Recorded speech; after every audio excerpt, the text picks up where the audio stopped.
Olá, pessoal. Bom dia novamente para quem chegou depois.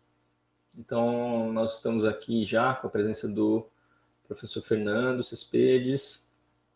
Quero agradecer aí a presença e a disposição para conversar aí com a gente, compartilhar um pouco aí do seu conhecimento. Seja bem-vindo. E brevemente, eu vou fazer uma apresentação, gente, breve aqui do Fernando e depois eu já passo a palavra para ele a seguir. Tá legal? Bom, gente, então o Fernando Cespedes é músico, professor, né, um entusiasta do som, mestre e doutor em comunicação digital pela ECA, USP, com um estágio na Universidade de Stanford, nos Estados Unidos. O Fernando é membro do projeto internacional de pesquisa em sons, né, chamado Sins and Sound, e do Media Som, grupo de estudos e produção em mídia sonora da USP. Trabalhou no YouTube como produtor técnico e criativo para projetos de música, foi bolsista da CAPES durante o doutorado, é contrabaixista e compositor do Graham Bells e nos acadêmicos da Cerca Frango, que eu acho que é um bloquinho de carnaval aí. É professor nos cursos de pós-graduação em artes e comunicação da Universidade Anhembi Morumbi e parecerista da revista Lusófona de Estudos Culturais da Universidade do Minho, Portugal. Fernando é o criador do podcast Ser Sonoro, né, podcast de música mais escutado no Spotify em maio de 2021. Pô, que legal, cara. Eu não tinha me atentado a essa informação aqui. Muito legal. Parabéns aí, Fernando. Então, está aí a palavra, querido Fernando. Obrigado pela presença. E contigo, meu querido. Valeu, Jota. Obrigadão pelo convite. Gente, vocês estão me escutando bem? Estão me vendo? Tudo certo? Beleza. Turma cheia, demais. Bom dia, galera.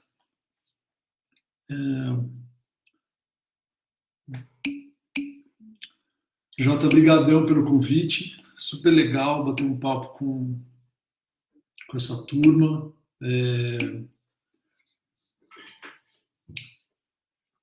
Vamos direto ao ponto, né?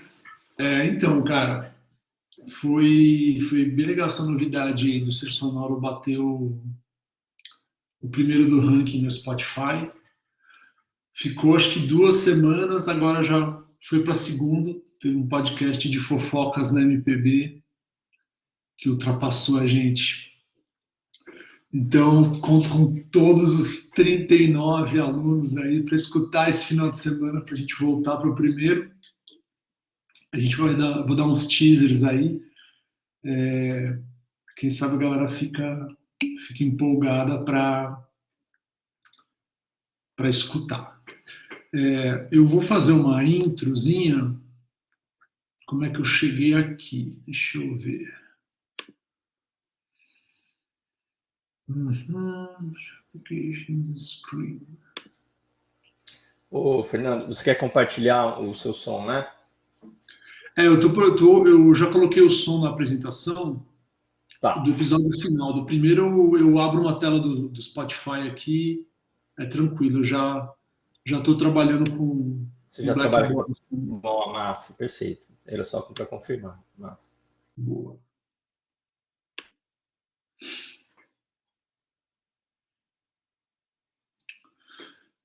Estão vendo a tela, né, gente?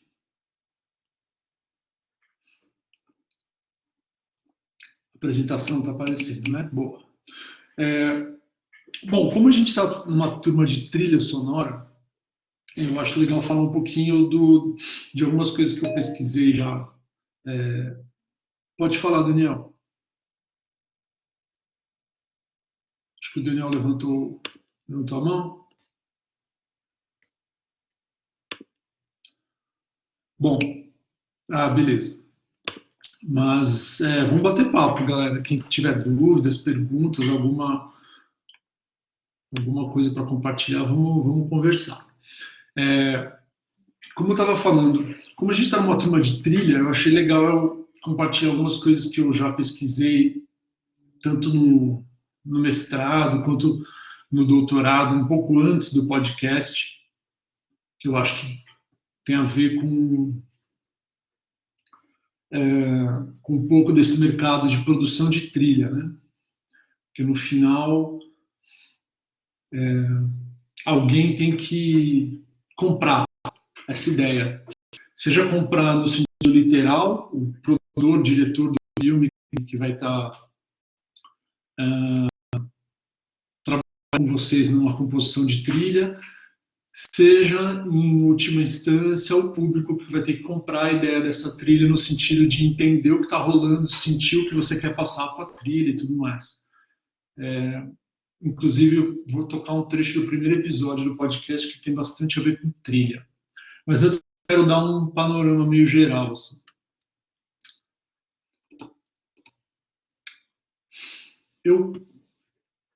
Bem, sempre fui músico, sempre gostei de brincar com sons e tudo mais, mas a coisa começou a ficar um pouco mais séria quando eu fui trabalhar no YouTube e no Google. No YouTube eu era produtor criativo de live stream de música, conteúdos de música em geral. Eu ficava muito tempo vendo, obviamente, vídeos de YouTube, era minha profissão, e eu ficava vasculhando os comentários ali, né, para entender o que estava rolando. Aquele submundo dos comentários de YouTube e o submundo dos comentários de música de YouTube, que é uma coisa que começou a me chamar muita atenção, assim. Coisas desse tipo aí que vocês estão vendo na tela. Isso foi lá em 2012, 2013. Eu comecei a compilar comentários de YouTube, ia lá e dava um print no comentário que eu achava curioso, engraçado, bizarro, qualquer coisa assim. E eu fui detectando um padrão, que é um padrão, assim, fui o primeiro a detectar esse padrão. Eu fui começar a ver a quantidade de comentário que tinha de gente xingando outras pessoas. Não sei se está dando para ler aí, mas bom, acho que esse do Michel Teló está fácil de ler. A pessoa deixou bem claro o que ela quer dizer aí, né? E esse aqui do Beethoven é um cara falando que as 5 pessoas que não curtiram o vídeo tinham que ter as orelhas removidas, cortar a orelha do cidadão fora. Que uma piada comum na música clássica, porque tem uma história de que o Salieri, que era o rival do Mozart, queria cortar as orelhas fora, com inveja, tem toda uma história assim envolvida, mas esse cidadão acha que as pessoas que não gostam de Beethoven têm que ter as orelhas cortadas. E aí eu percebi que isso funcionava em todos os gêneros musicais. Da música clássica, do sertanejo, ao rock, ao pop. E aí tinha coisas desse tipo, a galera se xingando, defendendo. Como você faria, sei lá, com seu irmão mais novo no recreio da escola, tá sofrendo um bullying ali, estão enchendo o saco dele, você vai lá e defende com unhas e dentes, como se fosse a sua própria vida. Né? A gente entende você fazer isso com um irmão, com um amigo, com uma namorada, com alguém da sua família, mas me chamava a atenção por que a gente faz isso com a música, por que a música é tão importante para a gente a ponto da gente desejar o mal para as pessoas que gostam de música diferente ou brigar com as pessoas que gostam de uma música diferente da nossa. Né? E também comparar, né? Fazer um ranking. O que é música boa, o que é música ruim, por que a minha música é melhor que a sua. Eu comecei a me interessar muito por essa ideia que todo mundo tem isso, todo mundo faz isso dentro, meio sem saber, né? Por que a gente está fazendo essas comparações, se defendendo, agredindo, essas dinâmicas meio violentas que tem em torno da música. Que geralmente não tem com cinema, geralmente não tem com literatura. Você não briga com um cara porque você gosta de ler Machado de Assis e ele gosta de Clarice Lispector. Vocês não quebram o pau por causa disso, mas com música a gente faz isso, né? Enfim, esse aí é super grande, mas também está falando a mesma coisa. O segundo comentário ali, 978 pessoas são Salieri, que Salieri é esse rival do Mozart que queria matar ele e tudo mais. Alguns dizem que ele envenenou o Mozart e tal, acusando a galera que não gosta de Mozart de ser que nem aquele cara que supostamente tinha matado ele. Então, essa história vem de muito tempo. Faz tempo que a gente está brigando por causa de música, né? E aí eu fui fazer essa pesquisa, entender como que isso funcionava, principalmente nas redes sociais, né? Como que dentro das redes, das plataformas, a gente leva o nosso gosto para fora, compartilha o nosso gosto, cria o nosso gosto musical dentro desses choques, desses conflitos, que vocês viram alguns exemplos aí. E uma das principais conclusões que eu cheguei é que o gosto é uma construção social. Ele vai muito além da música. Ele fala de distinção, quem eu sou e quem você é. Se nós somos parte do mesmo grupo, se nós somos de grupos opostos, e se nós somos do mesmo grupo, quem são os outros? Quem é que está lá fora? Quem é que define a gente por contraste, né? A gente só consegue se definir a partir do outro. E a música é um dos principais elementos para a gente fazer isso. E a gente vê beleza na música, né? É por isso que a gente consegue dizer que uma música é melhor que a outra, defender aquilo. A gente vê beleza em várias coisas. A gente vê beleza em obras de arte, a gente vê beleza em movimentos dos corpos, na dança, no esporte, a gente vê beleza nas formas da natureza, nas pessoas em si. Mas a beleza da música é uma beleza muito específica, muito. Pensa que, basicamente, a gente está falando de uma variação de pressão de ar, né? Por que um tambor faz um som?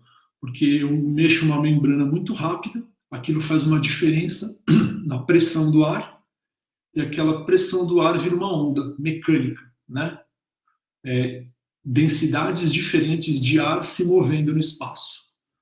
E essa onda de diferentes pressões de ar chega no nosso ouvido, um buraco da nossa cabeça, que se conecta com o nosso cérebro, e aí a partir disso a gente quer se mexer, a gente quer chorar, a gente quer cantar, a gente quer abraçar alguém, a gente fica irritado por causa de partículas de ar que entram dentro da nossa cabeça. Bem misterioso, né? E ao mesmo tempo tem um consenso em relação a isso. Uma coisa muito subjetiva, muito individual, muito particular, mas sempre tem aquelas pessoas que a gente vai falando, não, isso é música boa. Mas o que define o que é música boa, né? Tem que ter uma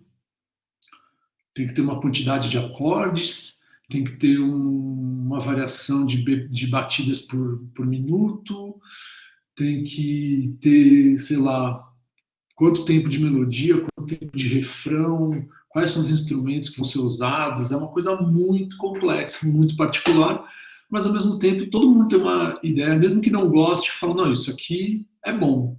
A gente usa muito esse termo, né? Eu não gosto, eu sei que eu respeito, tal, eu sei que tem uma qualidade, mas eu não gosto. Mas como é que a gente define também essa qualidade, né? E aí tem tudo a ver com estrato social, com pirâmide social, né? Essa divisão de falar o que é uma coisa boa e o que é uma coisa ruim, ela foi usada muito na Idade Moderna, na Idade Média na Europa, para falar quem era de cada casta. Então, a construção social tem as origens aí. Um nobre tem que se diferenciar de alguém que está na base da pirâmide. Tem várias formas dele fazer isso. Ele pode fazer isso pela vestimenta, pela forma de falar, pelo jeito de comer, pelo jeito de andar, de montar cavalo. Várias práticas que você reconhece à distância que aquela pessoa é diferente de você. Por quê? Porque é uma sociedade altamente estratificada. Era muito importante saber quem é quem. Então essas práticas nasceram para fazer essa diferenciação e a música entrou nessa. Quais músicas, quais instrumentos, quais danças, tudo isso entrou para alimentar essa estrutura de pirâmide da sociedade. Tanto que já de muitos séculos, eu não esqueci de que época que é esse manual, mas esse aí é um manual da Idade Média ainda sobre práticas de comportamento, etiqueta, né? Como que eu me porto à mesa, como que eu sento, como eu cumprimento as pessoas, um manualzinho de etiqueta. Hoje seria um canal de Instagram da Glória Calil, e na época é isso aí. Então essa história é bem antiga. Isso, obviamente, passou para a música. Então a gente começou a definir tratados de harmonia, tratados musicais. O que era música e o que não era música. E aí, óbvio, quem que define o que era música e o que não era música? Algum branco europeu rico. Né? E isso valia para o mundo inteiro. Um bando de branco europeu rico entrava no navio, parava lá na Austrália, escutava a música dos caras, falava, não, isso não é música, isso é selvageria, isso é barbárie. Vinha aqui no Brasil, vinha na África, tal, mesma coisa. Era uma época que a Europa se considerava o centro do mundo e se considerava no lugar que poderia ditar o que é bom e o que é ruim para os outros. Então, isso obviamente passava pela música, pelo poder da música de ser um desses definidores de extrato social, quem é quem no mundo. Né?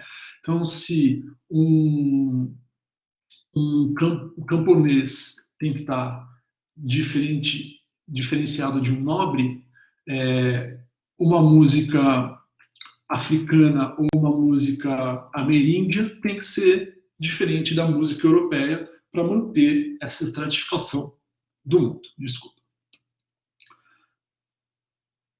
Então, esse é um dos principais pontos. Não existe gosto musical. Existe bom gosto e existe mau gosto. Quem define o que é bom ou mau gosto é quem pode definir, quem tem poder para definir, quem tem grana, quem tem poder social, político, quem tem capital. Né? Basicamente, a história é essa. Quem pode definir o que é bom e o que é mau gosto.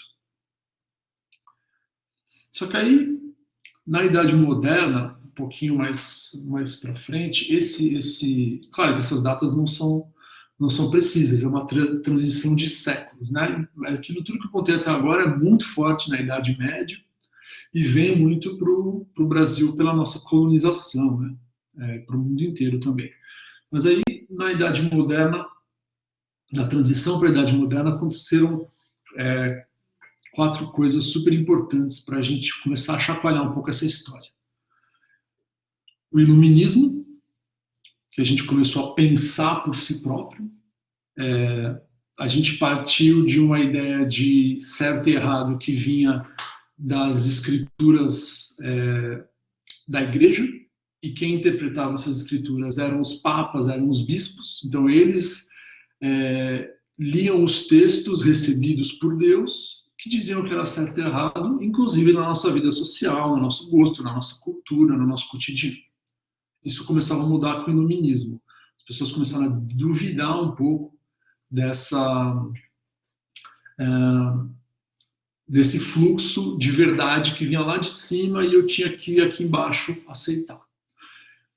Isso também ficou chacoalhado com a Reforma Protestante, quando esse cara Lutero foi lá, bateu na porta da igreja, um papelão gigante, seria seria o paralelo do cara fazer uma pichação hoje. Chegar lá e fazer um picho na porta da igreja tal e jogar a real.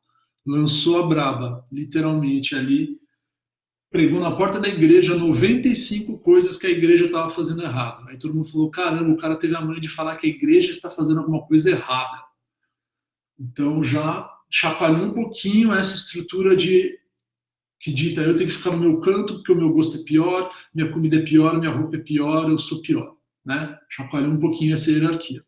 A prensa de Gutenberg, que espalhou essas informações para todo mundo, as pessoas começaram a ter outras fontes de informação, e não só o que vinha lá de cima, seja lá de cima Deus, seja lá de cima o aristocrata, seja lá de cima o dono da rádio, o dono da TV, o crítico musical, alguém que fala lá de cima o que é que eu tenho que escutar e o que é música boa. E também a Revolução Industrial, que fez o quê? Botou um monte de gente de vários lugares do mundo numa cidadezinha, num lugar só. Colocou todo mundo em Manchester, colocou todo mundo em Londres, colocou todo mundo em Paris. E aí você começava a ver as práticas das outras pessoas. Você começava a escutar músicas de outros lugares, né? E aí depois de muita briga, muita revolta, essa galera começou a ter um saláriozinho um pouquinho maior. Começou a ter um sábado de folga. O que eles faziam no sábado de folga? Faziam uma roda de samba, faziam uma capoeira, faziam um pagode. Então, quem vinha lá da Escandinávia, chegava em Londres, encontrava um cara que vinha lá do sul da Espanha, que tinha uma influência árabe, moura, que tinha uma outra música, e eles se encontravam e se escutavam e falavam: cara, isso aqui pode ser interessante, tal, isso aqui eu não gosto, isso aqui eu gosto. As pessoas começaram a poder ter o próprio gosto musical. Então é isso que aconteceu. O que era mau gosto e bom gosto começou a virar o gosto dos outros. E a gente começou uma sementinha de entender que você não precisa gostar de tudo. E até de respeitar um pouco o gosto dos outros. A gente vê todo dia, como eu mostrei nos slides do começo, que isso não é um padrão ainda. A gente continua tretando por causa de música, mas começou nesse período a ideia de reconhecer que existem outras músicas além da minha. Né? E aí chegou o século XX. E aí o negócio catapultou. Chegou o rádio, chegou a televisão, chegou o disco, chegou o Discman, o Walkman. E aí eu comecei também a ter uma música só para mim, só para minha casa.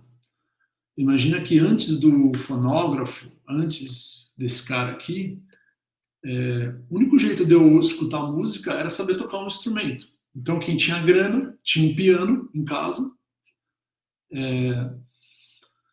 e podia comprar partitura. Quantas partituras estavam disponíveis? 10, 20, 30, 50. Quem definia quais as partituras que estavam disponíveis? O dono da editora, que era um cara europeu, branco e rico. Aquele mesmo cara que entrava no navio, cruzava o mundo e falava que a música africana não era música. Esse cara, ele fazia o filtro entre a música que as pessoas podiam ouvir em casa, através do piano, que seria tocado, e todas as músicas que existiam no mundo. Mas aí o século XX expandiu isso. Então, cada um poderia ter uma própria música. O século XX foi muito esperto, muito sagaz. O capitalismo botou a música no colo, falou: vem aqui que eu vou cuidar de você. E aí foi deixando os gêneros se abrirem, definindo: olha, se você é rebelde nos anos 50, você vai ouvir rock. Se você é rebelde nos anos 70, você vai ouvir reggae. Se você é mais conservador nessa época aqui, toma aqui, ó, escuta o Jobim, ou sei lá o quê. Ah, você é branco, você é preto, você é africano, você é gay, você gosta de moda, você gosta de esporte, tem uma música para você. A música começou a música que já era esse símbolo de tribo, de comunidade, de diferenciação entre eu e você, nós e eles, começou a ser embalada para isso. Então, os movimentos culturais que eram marcados pela música, né? Você olha para o Bob Marley, você não pensa só na música, você pensa na contestação política, você pensa no Rastafari, você pensa na maconha, você pensa na imigração, você pensa na Babilônia, tem todo um universo cultural que a música traduz, mas que não é só música, né? Você vê a Anitta, você pode ver um empoderamento feminino, você pode ver a música do Brasil sendo exportada, você pode ver várias outras coisas que vão ajudar a compor a sua identidade como ouvinte. Uma música acaba contaminando essas outras esferas culturais também.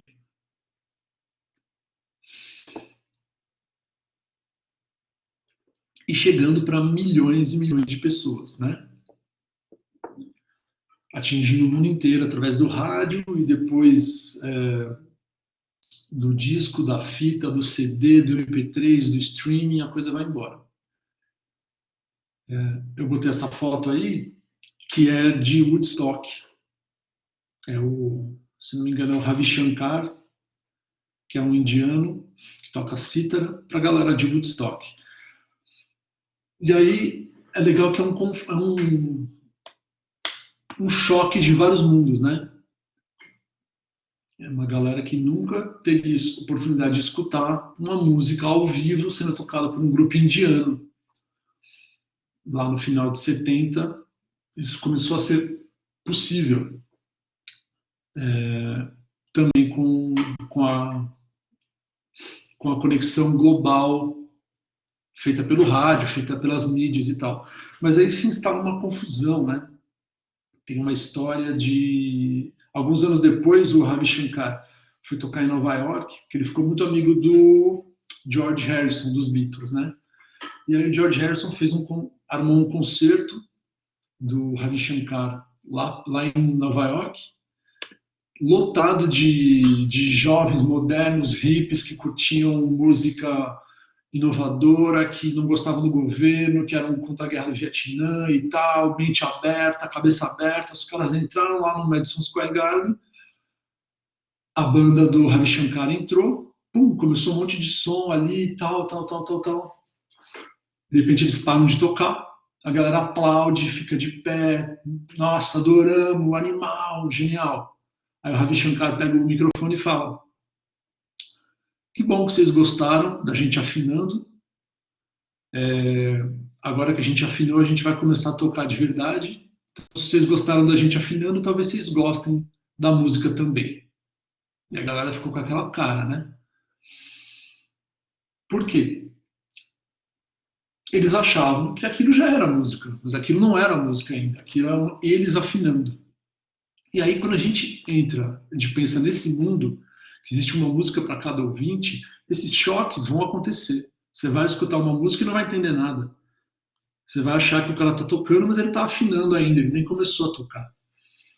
Esse é o desentendimento que a gente tem quando a gente entra em contato com o outro, com o diferente do nosso. Que começou naquela história da Revolução Industrial, colocando todo mundo junto e o mundo ficando menor. E aí a gente começa a ter que organizar isso de alguma forma, né? Quem quer vender disco, quem quer vender revista, quem quer vender show, tem que achar uma forma de organizar esse negócio. Espera aí, não é bagunça. Não é porque existe toda a música do mundo disponível que tem que virar bagunça. Tem que ter uma ordem aqui. Quem é bom, quem não é, quem é o melhor, quem é o pior. Então nasce esse tipo de coisa. Os rankings, os títulos, as premiações, os discos de ouro, as paradas de sucesso. Tudo isso é feito para a gente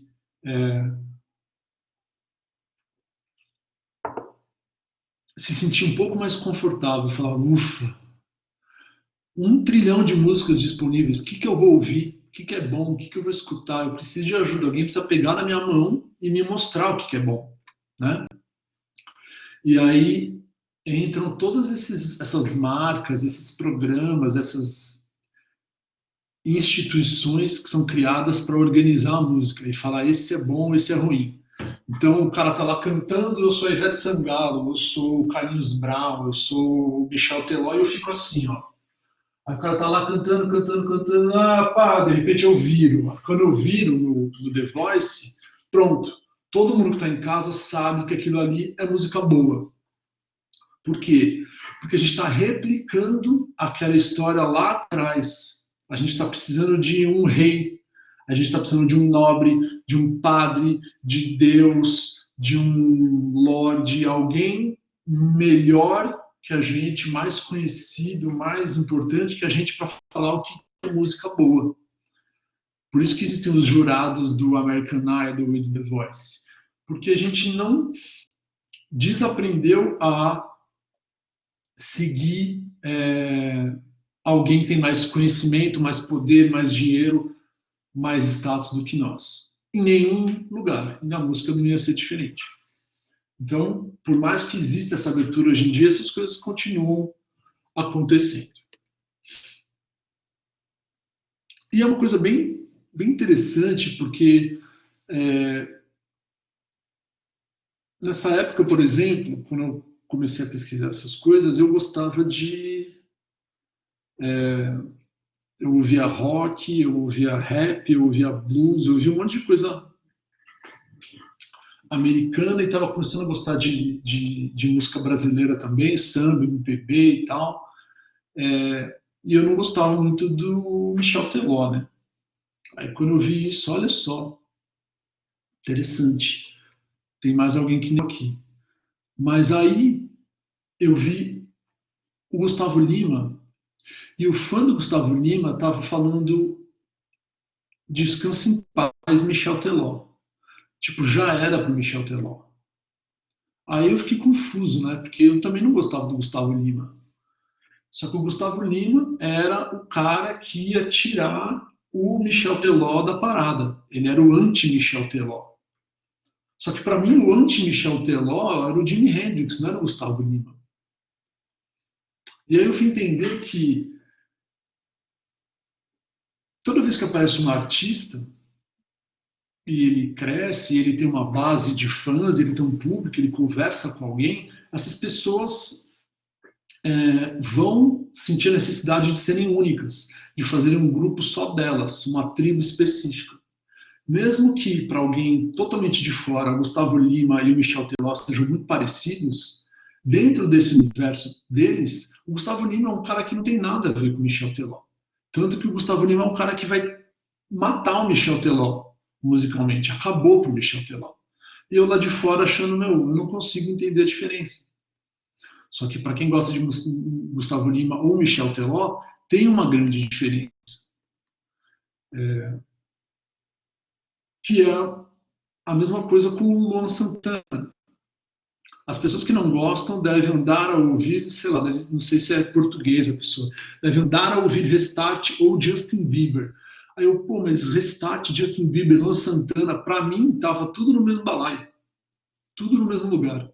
Só que não, o cara que gosta de Luan Santana, ele vê claramente a diferença do Luan Santana pro Restart ou pro Justin Bieber. O que eu estou querendo dizer com isso? Que essa dinâmica de diferenciação, de se distinguir, ela existe em todos os níveis. Então, eu achei esse vídeo aqui, que é um festival de blues, que tem vários caras que eu gosto, vários guitarristas que eu curto escutar, e aí tem um comentário, o Buddy smokes them all, o Buddy é melhor que todo mundo. Se o cara que ouve Restart, o Justin Bieber, olhar para isso aqui, existe uma chance dele falar, qual a diferença? É tudo igual. É tudo um monte de americano fritando na guitarra, não dá para entender nada que está acontecendo. Porque ele está fora desse universo. Do mesmo jeito que eu estou fora do universo do Luan Santana. E não fica clara para mim a diferença entre o Luan Santana e o Justin Bieber. Então, essa dinâmica de distinção ela é replicada no nível macro e no nível micro. No nível macro, a gente pode falar, beleza, o cara... Hoje, eu posso ouvir uma música do Luan Santana, achar legal, uma do Michel Teló, tá tudo certo. uma construção que a gente faz, né? De maneira geral, você pode virar e falar assim, ah, esse cara aqui ele é do samba, ele não vai ouvir rock. Mas o cara do samba, o que é o cara do samba? Não existe esse cara. Existe uma pessoa, né? Aí você está dentro do samba, aí todo mundo gosta da Beth Carvalho. A galera da Beth Carvalho vai olhar a galera do Cartola e vai falar assim, ah, essa galera do Cartola não tá com nada, o negócio é Beth Carvalho, né? Vai existir essa diferenciação dentro do samba. Aí, na reunião do fã-clube da Beth Carvalho, vai ter o cara que vai falar, pô, mas eu gosto da Beth Carvalho do primeiro disco, cara. Essa fase nova da Beth Carvalho eu não gosto, não. E aí tem o que? Uma nova divisão dentro do grupo da Beth Carvalho. Até que vai chegar os caras que gostam do primeiro disco da Beth Carvalho, e tem gente que vai falar, cara, essa música é a música boa. Você não manja nada, essa música não é tão legal, essa música é boa. E aí, quando você encontrar só as pessoas que gostam da primeira música, do segundo álbum da Beth Carvalho, essas pessoas vão discutir porque a primeira estrofe é mais legal que a segunda. A introdução da música é melhor que o refrão. A gente vai replicar essa dinâmica de se distinguir, se defender, se atacar em todos os níveis da música. Seja com pessoas que não tenham nada a ver com o nosso gosto musical, sejam com pessoas que têm o mesmo gosto musical que a gente. Por quê? Porque a música tem uma função de distinção social, de definição da nossa identidade.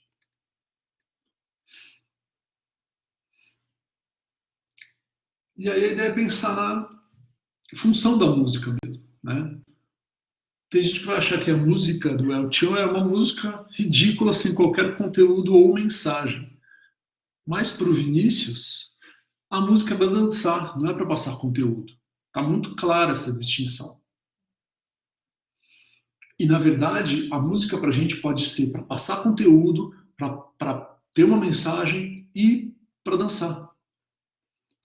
A gente vai usar a música de várias formas diferentes. A gente vai usar a música em vários momentos, em vários contextos diferentes. A música não é para uma coisa ou é para outra.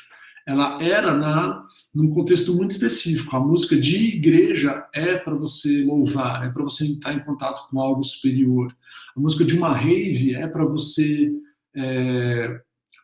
dançar e tomar um negócio que vai mudar a sua percepção de consciência, uma outra conexão e tudo mais. Existem músicas específicas para momentos específicos, mas a música como um todo, a música com letra maiúscula, tem um monte de função. Não sei, Beck. Não sei que negócio não, cada um pode tomar o que quiser.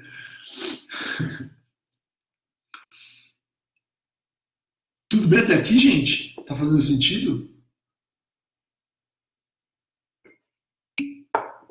Boa, Mariane. Legal. Se tiverem dúvidas, vamos trocar ideia. Agora eu vou botar para escutar, né? Eu não estou acostumado com tanta gente na sala, gente. Eu estou dando aula em pós que tem 5 a 10 alunos. Então, se eu perder alguma coisa no chat aqui, vocês me desculpem. Beleza.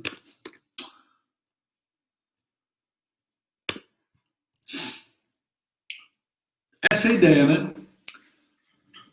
Aí eu saí um pouco dessa ideia do gosto e passei por uma ideia um pouco maior, uma pergunta um pouco maior, que é para que serve a música?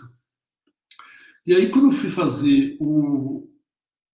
seguir nessa pesquisa com o doutorado, eu quis saber para que serve a música do jeito mais abrangente possível, assim, do contexto mais amplo possível.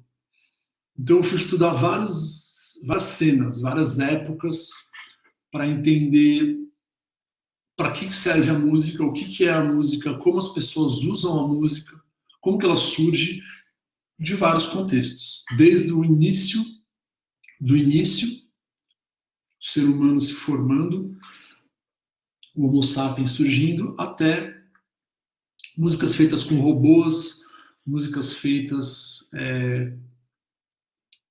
por inteligência artificial, esse tipo de coisa. Eu vou agora colocar para tocar Eu não sei quem já escutou alguma coisa do Ser Sonoro. Eu tinha planejado estudar um EP e depois o Jonatas deu uma ideia legal da gente escutar também o começo, a abertura do programa, que eu acho que é uma boa para a gente entender onde é que a gente está. Então eu acho que vai funcionar. Eu vou compartilhar a minha aba do Spotify com som e deve dar certo. Se não der, vocês me falam.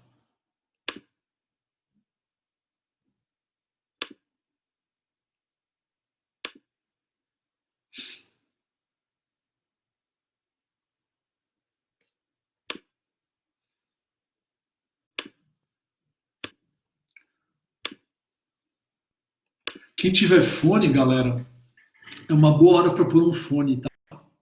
Um fone de ouvido ou uma caixinha no computador, alguma coisa para dar um grau.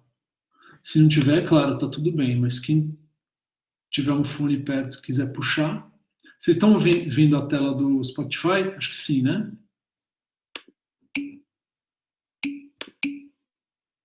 Boa. Eu vou tocar um trecho do nosso primeiro episódio e vamos nessa. Se der algum pau no áudio, chame no chat aqui.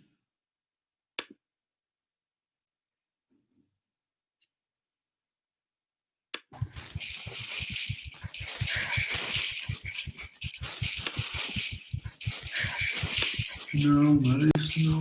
Começou tocando no meio. Peraí. Pronto. Agora vai.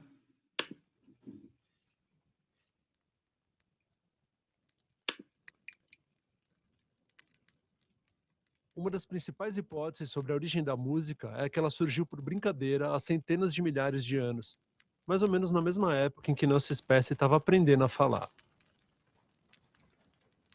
Naquela época a gente passava muito tempo em volta do fogo, brincando de fazer e escutar sons numa espécie de embrião da rodinha de violão em volta da fogueira. O que a gente curtia nessa brincadeira eram as sensações que os sons causavam em nós e nos outros. E a coisa era séria. Alguns sons eram capazes de deixar todo mundo eufórico, em estado de alerta ou pânico.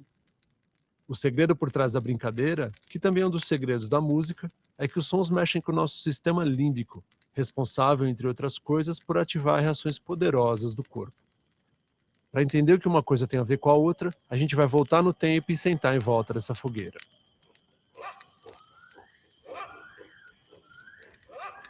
A música daquela época era bem diferente do que a gente está acostumado a escutar hoje. Ela era feita por um bando de gente gritando, sussurrando, assobiando, batendo no peito e pisando no chão. Além do próprio corpo, os instrumentos eram paus e pedras que as pessoas usavam para fazer todo tipo de percussão.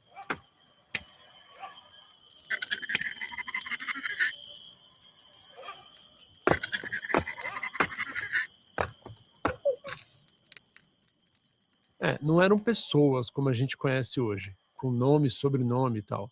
Eram os primeiros sapiens, uma nova espécie que anda ereta, consegue criar sons vocais mais complexos do que os dos outros primatas e tem um cérebro gigante que até hoje é exclusividade nossa. Com esse cérebro, os sapiens faziam coisas até então inéditas, como coordenar grupos de centenas de indivíduos com o mesmo objetivo, caçar, por exemplo. Por isso eram raros os dias em que os sapiens iam dormir com fome. Eles quase sempre terminavam o dia do jeito que a gente está agora, esparramado em volta da fogueira e empanturrado de tanto comer. Falando em fogueira, ela é outra coisa que só nós e nossos parentes próximos sabiam fazer.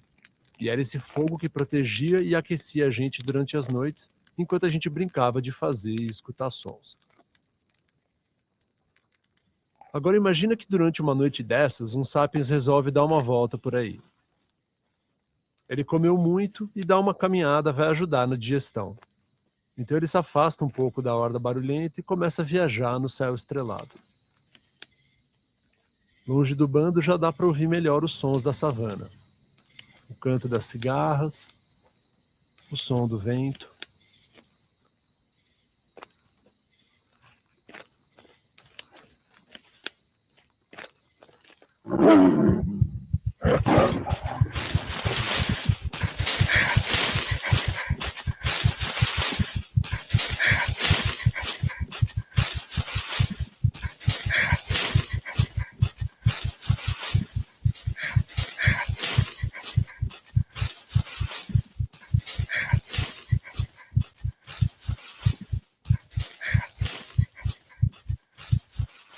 Calma, calma.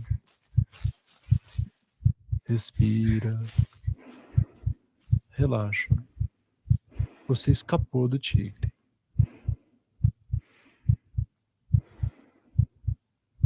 Pensando bem, era um tigre mesmo? Tem certeza? Porque o que fez o coração disparar, a respiração acelerar, as pupilas dilatarem e o corpo inteiro suar e entrar em estado de alerta máximo pode não ter sido o tigre. Pode ter sido só, presta atenção, a escuta de um som que ativa na nossa memória a ideia de um tigre e com isso as sensações associadas à presença dele. E é aí que a gente entra no sistema límbico. Foi ele quem decidiu descarregar uma dose imensa de adrenalina e cortisol no corpo do coitado do Sapiens que escutou o rugido. E para o sistema límbico não interessa se o tigre estava lá ou não. Mesmo porque, se ele fosse esperar ter certeza para entrar em ação, as chances do Sapiens nunca mais voltar para perto da fogueira seriam altas. A gente está longe de entender o sistema límbico por inteiro, mas algumas das funções dele são cuidar das nossas memórias e emoções e controlar as reações imediatas do corpo. Aí, numa situação de risco, como encontrar um tigre no meio do mato, por exemplo, ele entra em ação criando um atalho entre o estímulo do ambiente, o rugido do tigre, e a nossa reação. Ele usa a memória das situações anteriores para antecipar as respostas do corpo e aumentar as chances da gente escapar da ameaça.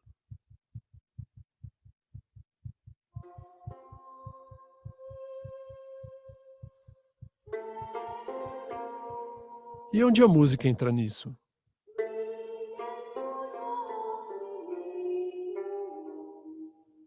A música pega carona nesse potencial da nossa escuta de ativar memórias e provocar emoções. É com isso que ela joga. Claro que hoje, centenas de milhares de anos depois desse processo começar, a música é muito mais complexa e diversificada, mas ela vai ter sempre esse jogo de criar um outro ambiente, de produzir uma outra realidade. Se você está me ouvindo no sofá da sua casa, num bom fone de ouvido... Como assim? Você não está com fone de ouvido? Isso é o mínimo que você pode fazer. Isso é um podcast sobre som, pô. Vai colocar os fones. Voltando, então. Se você está me ouvindo no sofá da sua casa em um bom fone, você sabe que a chance de um tigre aparecer do nada na sua frente é mínima. Então o efeito que esse som teve em você foi provavelmente menos intenso do que lá no pessoal da fogueira.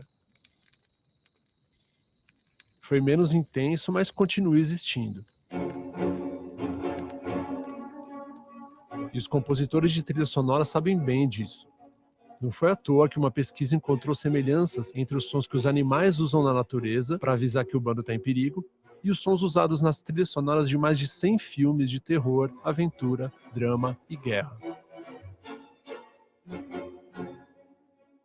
A principal característica dos sons de alarme, esses que avisam da presença de predadores na natureza, é o que a bioacústica chama de vocalização não linear.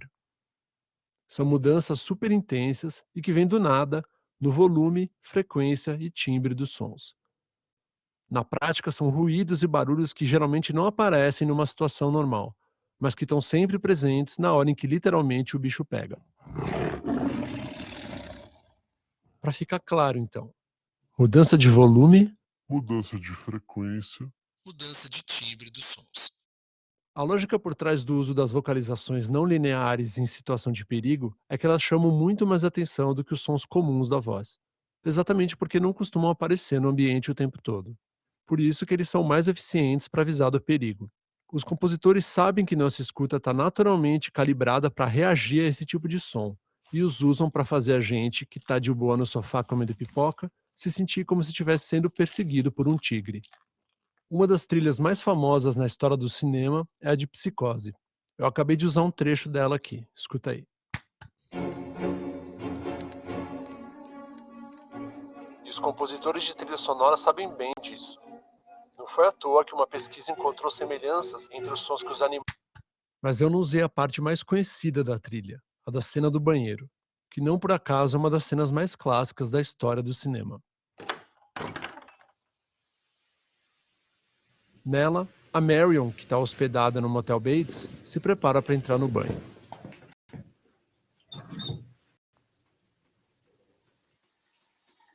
E o resto você já sabe.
Agora a gente vai sair do banheiro do Motel Bates e vai direto para a Chapada Diamantina, na Bahia.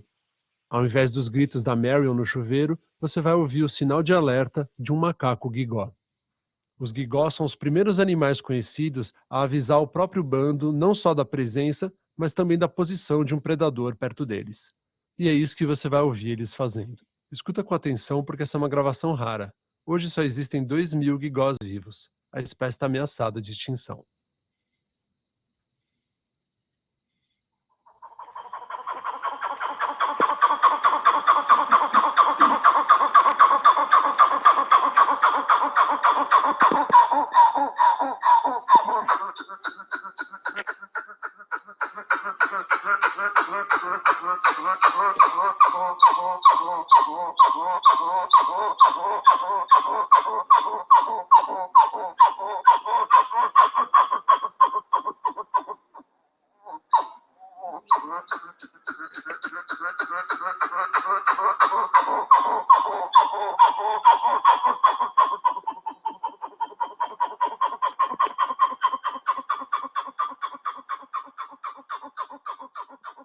Talvez o compositor da trilha de Psicose, o Bernard Herrmann, não tenha se inspirado diretamente no som de alerta de um guigó, mas tanto a trilha quanto a voz do macaco têm as características dos sons naturalmente percebidos como sinal de perigo, as tais vocalizações não lineares. Tá tudo ali, mudanças abruptas entre grave e agudo, entre sons fracos e fortes, entre timbres mais ásperos e os mais aveludados. O Bernard, que por sinal ganhou um aumento depois que o Hitchcock escutou a trilha, teve trabalho para criar sons não lineares. As mudanças entre grave e agudo foram feitas usando os instrumentos de alturas diferentes, contrabaixos, violoncelos e violinos, que foram tocados mais forte ou mais fraco para criar sons de várias intensidades. A mudança de timbre ele conseguiu tocando primeiro com o arco, que produz um som mais áspero, mas depois também dedilhando as cordas, soando mais macio. Por último, na hora da mixagem, os agudos e os graves foram separados em 2 canais diferentes. Isso é bem perceptível, principalmente na segunda metade do trecho, onde dá para ouvir os violinos mais à esquerda e os baixos mais à direita. Já o macaco guigó fez tudo isso ao vivo mesmo, num take só. Agora vamos escutar a trilha e o guigó juntos, e prestar atenção nesses detalhes.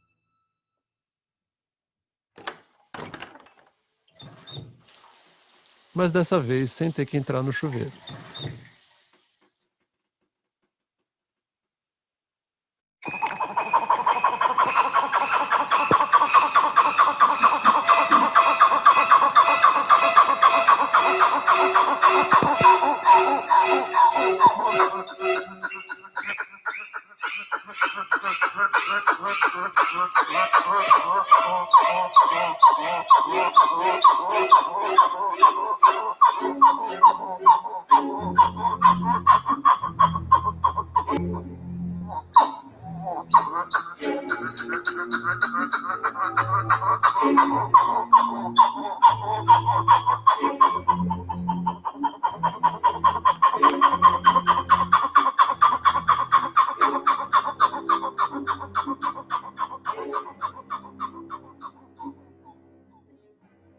A trilha do Psicose funciona porque ativa em nós uma memória auditiva muito antiga, construída ao longo de milhares de gerações de sapiens preocupados em não virar comida de tigre.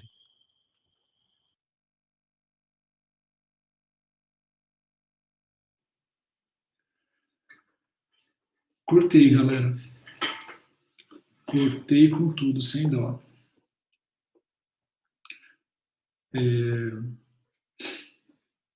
Essa é a abertura do programa. Achei legal tocar porque tem uma relação legal com trilha sonora, né? Com criação de ambiente através do som. E acho que é uma boa introdução para a gente, enfim, entender possibilidades, o que dá para ser feito em relação a construir cenários, construir cenas, levar as pessoas para outros lugares só com o som. O que vocês acharam? Alguma coisa chamou a atenção?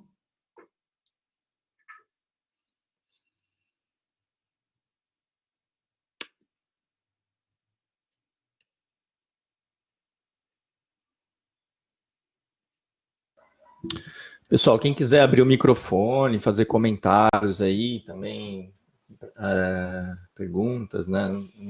Não sei se o Fernando terminou a apresentação.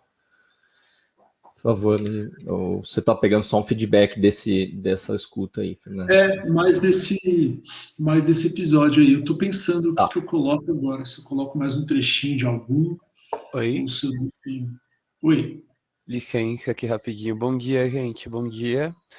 Bom dia. Eu amei a imersão, de verdade. Eu tava com meu fonezinho aqui estourado, né? Coloquei o meu capacetão e eu amei a sensação de, tipo, literalmente dessa transmissão pro ouvinte, né? De mostrar, tipo, como... mais direcionada à imersão mesmo, da pessoa que tá ouvindo. Tipo, nossa, caraca, trazer uma experiência, tipo, pro ouvinte, eu achei isso muito interessante. Eu amo essa lógica, então, tipo, pra mim funcionou muito bem. Que demais. Valeu mesmo. Eu que agradeço, de verdade. Vou ouvir daqui a pouquinho também. Terminar de ouvir, na verdade. Ouvi sim. A Emanuela também disse aqui, pessoalmente não tem experiência com sons, como achar compor a trilha que passa a sensação desejada, muito legal.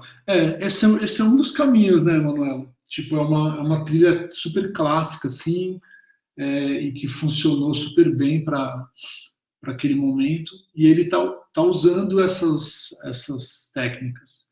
Assim, não sei dizer se ele, o cara que compôs a trilha, o Bernard Herrmann, se ele conhece essa história das vocalizações não lineares, toda essa coisa técnica da bioacústica e tudo mais, mas não precisa conhecer, né? É uma questão de ficar com os ouvidos atentos e entender quais sons causam sensações específicas, né? Eu acho que tem um outro episódiozinho que tem um trecho que pode ser interessante para isso. Acho que esse é o segundo mesmo. Eu vou botar mais um trechinho do segundo, tá, pessoal?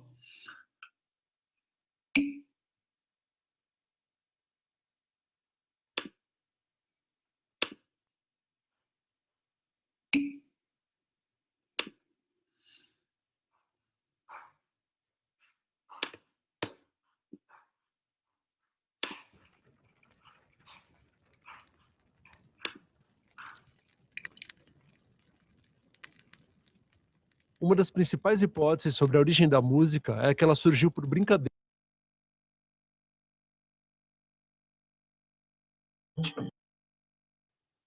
Presta atenção nesse som aqui. Se eu te perguntar que som é esse, você vai dizer que é o som de um tigre. Tá certo, é isso mesmo, é o som de um tigre. E se eu te perguntar se você acha que tem um tigre aqui no estúdio, você vai dizer que não. E vai estar certo de novo, não tem nenhum tigre aqui. Então como pode existir um som de tigre sem tigre?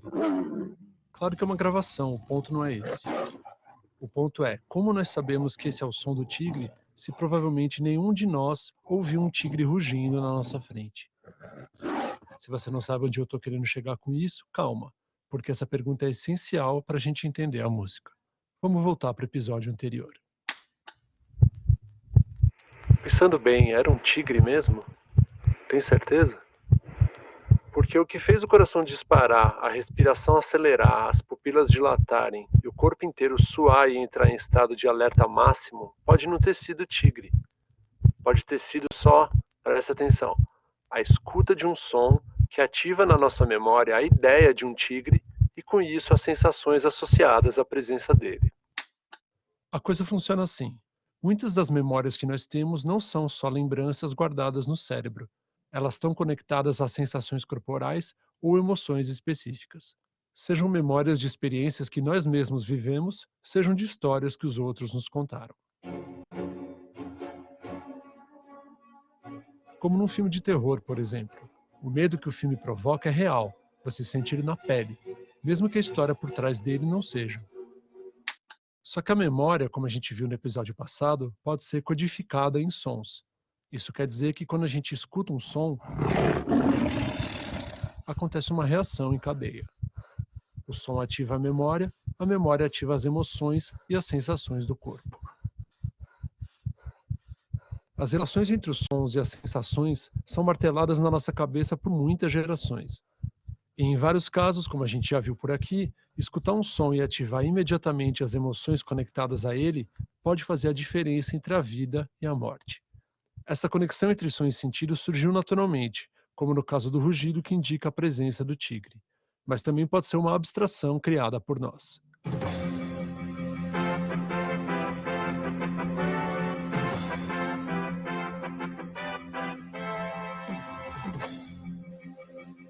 Escutar um som associado à memória de grandes acontecimentos vai provocar ansiedade. E para isso acontecer, a relação entre o som e o sentido não precisa ter surgido há centenas de milhares de anos, na época em que reagir aos sons era questão de vida ou morte. Para a sensação aparecer, basta que o som faça parte do repertório cultural de quem está ouvindo.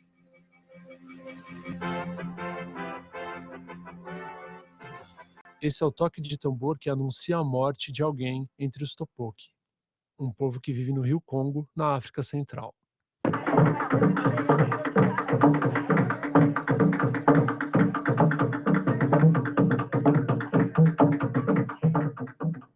O que você está escutando ficou conhecido como tambores falantes. São linguagens comuns para vários grupos africanos que são capazes de transmitir centenas de mensagens só com as variações dos toques e dos timbres dos tambores.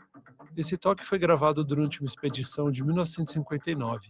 Ele homenageia os ancestrais do clã do morto e pede que todos na aldeia reverenciem a sua memória.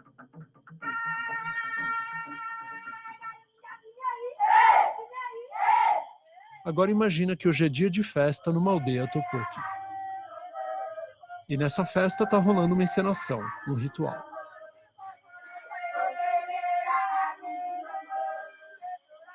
Durante a cerimônia eles tocam essa mesma levada de tambor, mas dessa vez não porque alguém tenha morrido de verdade, mas só porque a cerimônia que está rolando é em homenagem aos mortos.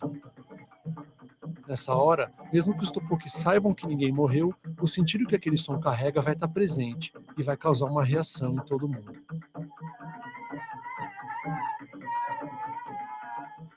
E é isso que dá a carga emocional, o peso no ritual. Por isso que são raras as cerimônias em qualquer lugar do mundo que não tenham música. Porque a música é um dos principais ingredientes que aproximam o mundo ritual, que é um faz de conta, uma cena de ficção, do mundo real.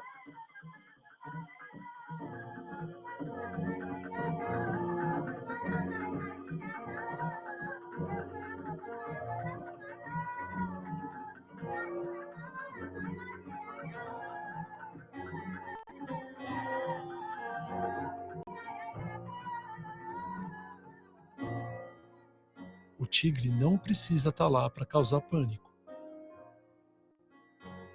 Assim como ninguém precisa morrer para o toque dos topoki ou para a marcha fúnebre do Chopin que você está ouvindo trazerem à tona lembranças dos mortos. Para isso acontecer, basta que o sentido original dado ao som e o contexto no qual ele está sendo usado sejam conhecidos. E o contexto é tão importante quanto a mensagem.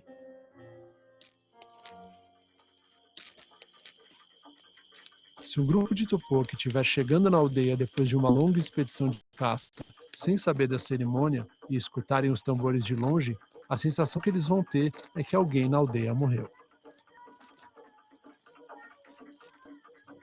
Foi nesse tipo de brincadeira, de deslocar os sons do seu contexto original, que a música nasceu.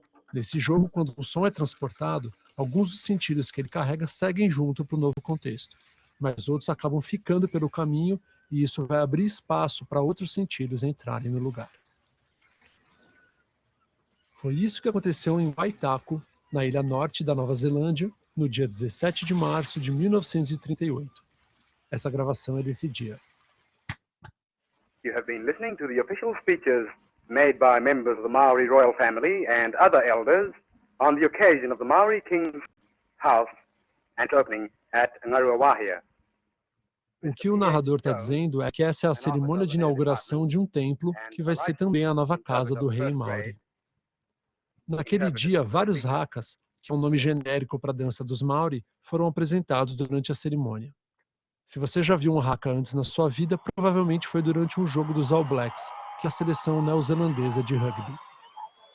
Apesar de os All Blacks apresentarem o haka como forma de intimidar os adversários antes da partida, o rugby não é feito para a guerra. O haka de guerra, que os antigos Maori faziam logo antes da batalha, já com as armas na mão e de frente para o inimigo, é esse aqui, que rolou naquela cerimônia de inauguração do templo.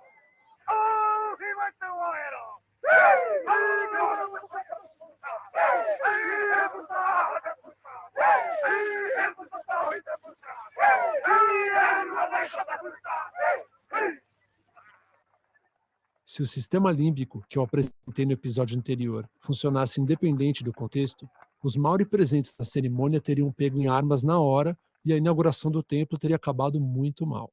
Mas como ali o contexto era outro e aquele era um dia de festa, o haka de guerra ganhou outra conotação. Do mesmo jeito que o haka dos All Blacks, que não é um haka de guerra, também pode ganhar um sentido de combate no contexto do rugby. O que rolou nesse caso foi um deslocamento do contexto original dos sons que acabou alterando as sensações que eles transmitem. O haka de guerra foi transportado do campo de batalha para a festa de inauguração do templo. Quem estava presente e conhece a cultura Maori foi impactado por aqueles sons, mas entendeu o novo contexto e, ainda bem, não saiu matando ninguém. Mas o que acontece se o contexto dos sons que a gente ouve muda o tempo todo? Se todo som que a gente ouve é um som que foi transportado de algum outro lugar.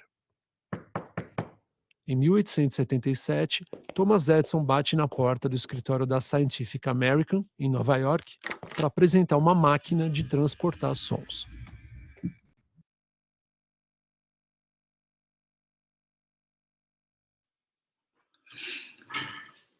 Deixei na metade também para ficar de teaser. Vocês depois irem escutar o que rolou quando o Thomas Edison bateu na porta da revista para mostrar a maquininha dele. Acho que esse trecho responde um pouco esse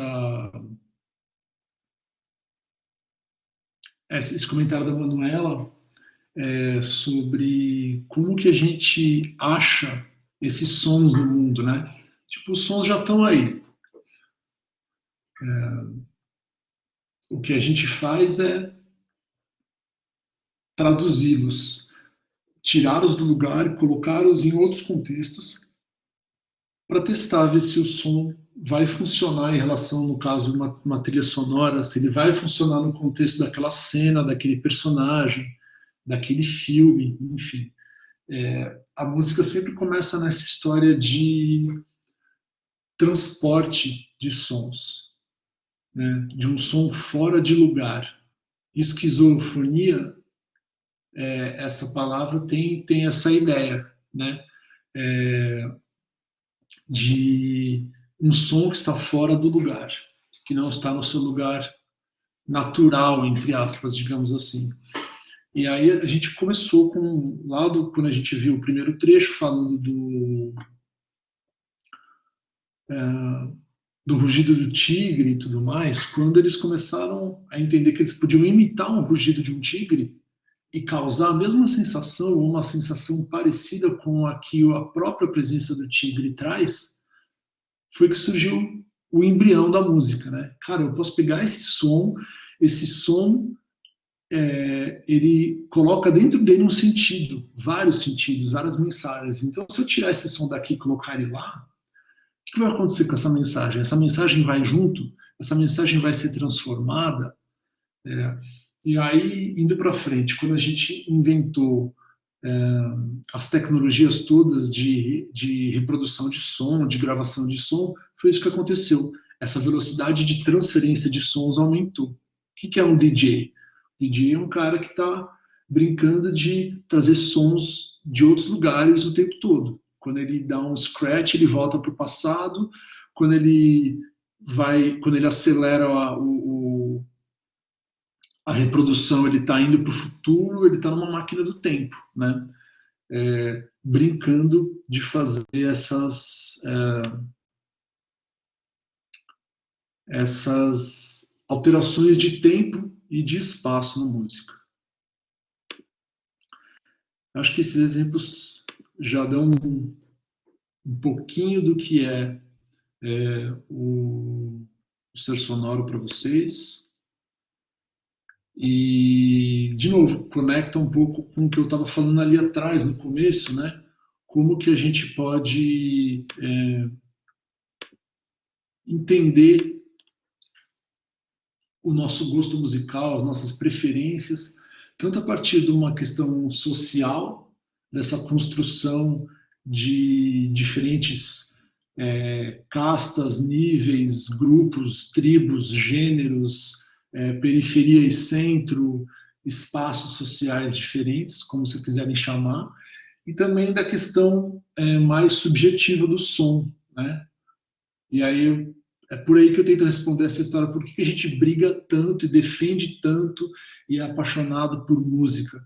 Porque a música lá do começo da humanidade, o som lá do começo da humanidade acompanha a gente até hoje nessa construção de histórias, nessa construção de identidades, de grupos, enfim. É mais ou menos essa a ideia, gente. Então, quem tiver comentários, perguntas, enfim, críticas também, obviamente, tá? Vamos conversar um pouquinho agora no final. Muito bem, professor Fernando, muito obrigado pela abertura aí, pela escuta.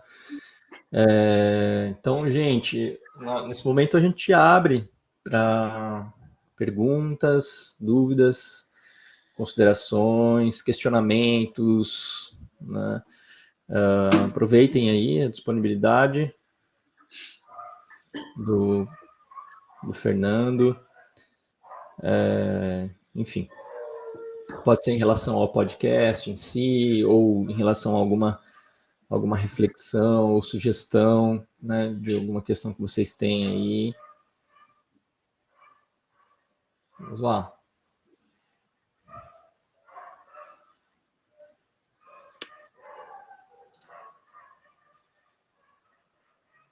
Senão eu que vou fazer aqui. Eu tenho as questões, estou deixando vocês aí passarem na frente, hein? Não se acanhem. Podem escrever ou falar, né? Também abrir o microfone. Fiquem à vontade. Mas muito legal, hein, o Fernando? Alguém está falando aqui? Não. Que demais, cara, esse projeto, né? Sensacional. Eu ouvi, né, não ouvi o projeto todo, né, confesso, né? Ouvi algumas coisas E desde o início, quando você estreou, né, eu já achei incrível. Eu sou suspeito, né, para falar assim. Eu tenho um interesse específico também, né, nessa área de conhecimento. Para quem não sabe, o Fernando ele foi orientado também pelo mesmo orientador que eu estou fazendo o doutorado. Então a gente tem algumas relações, se compreende em alguns lugares, né, nesse mundo mais conceitual aí, dos teóricos e tal. E achei bem legal a forma didática, né, que você traz e que você trouxe aqui, né, esse campo de conhecimento de forma bem objetiva, né, e introdutória, mas né, eu sei que o Fernando também ele poderia ficar citando aí vários autores de onde ele extrai, né, essas reflexões e essas considerações. Então, isso, né, é bem generoso assim, da sua parte trazer esse conhecimento de forma, né, já elaborada aí para todos nós.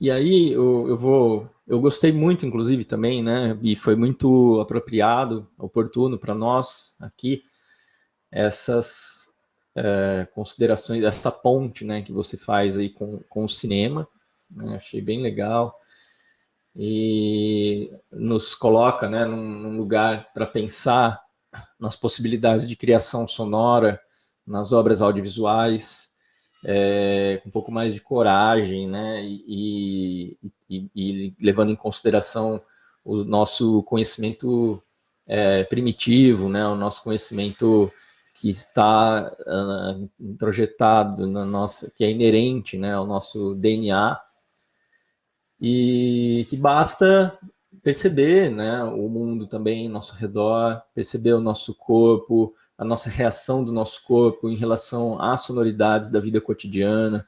Eu acho que e tomando o podcast, ele, pelo menos para mim, ele permite e auxilia muito nesse processo de trazer para a consciência toda essa herança inconsciente, né, da nossa ancestralidade, assim. E pegando só o primeiro episódio para comentar aí, né? E que isso é fundamental para a gente passar a perceber a nossa paisagem sonora também, o impacto direto que isso tem na nossa vida e como isso pode nos inspirar também como para um processo, não só como forma de autoconhecimento, né, e conhecimento da sociedade também, em relação ao comportamento, em relação às relações humanas, né, passando pela música, mas não necessariamente falando só da música, mas de de toda a nossa relação com o universo sonoro.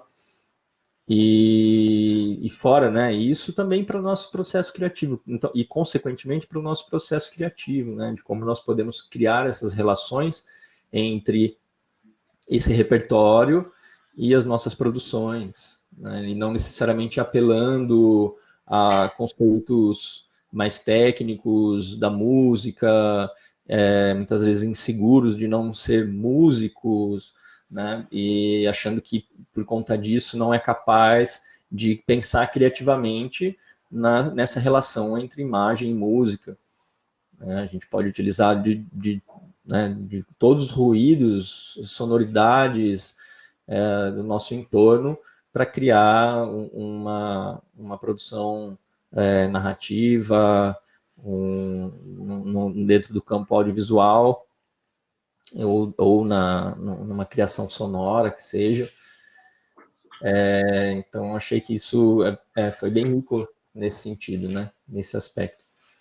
Então, quero agradecer demais. A galera está contida aí nas questões, né?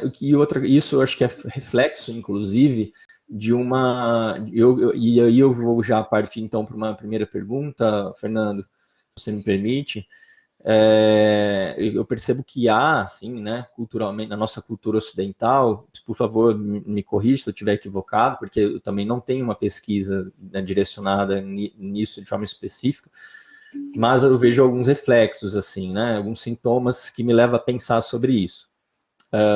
Eu percebo que há muita dificuldade das pessoas em confiar nessa nossa capacidade, primeiro, né, de interpretar o mundo através das sonoridades e de pensar por meio da linguagem sonora. Né? Eu sinto isso nas atividades, às vezes, de produzir um roteiro e resolvendo questões somente pelo campo das sonoridades, né? E que não me parece que não é uma mesma dificuldade que a galera tem para produzir, para compor aspectos em relação à imagem, né? Criar narrativas através das imagens, criar composições imagéticas, mas quando vai para o universo, a pessoa ela não se considera um designer gráfico ou um artista visual, mas ela consegue expressar as ideias dela através das imagens com mais facilidade do que ela consegue expressar através das sonoridades. É uma impressão que eu tenho. Um outro reflexo, né, dessa, não talvez, reflexão mais séria sobre esse nosso sentido da audição e todos os aspectos também da linguagem sonora, é também a escassez de bibliografias, né, sobre esse tema. Né? Nós temos autores pontuais, temos autores que são reconhecidos, quem tem interesse nesse campo, né, reconhece esses autores. Eu acho que mais recentemente me parece que tem um crescimento assim desse campo nessa área de conhecimento. Se você quiser até tiver alguma reflexão sobre isso, quiser comentar o porquê, na sua opinião, né, como você vê esse aumento desse interesse na questão das sonoridades, ou se você acha que não há também, né, enfim.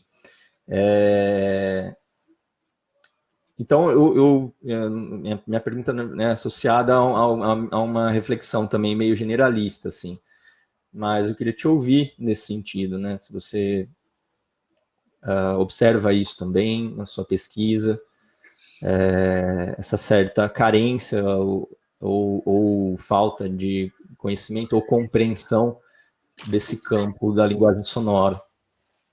Sim. E não a música, necessariamente, né? Estou falando ainda desse campo da experiência humana em relação às sonoridades mesmo.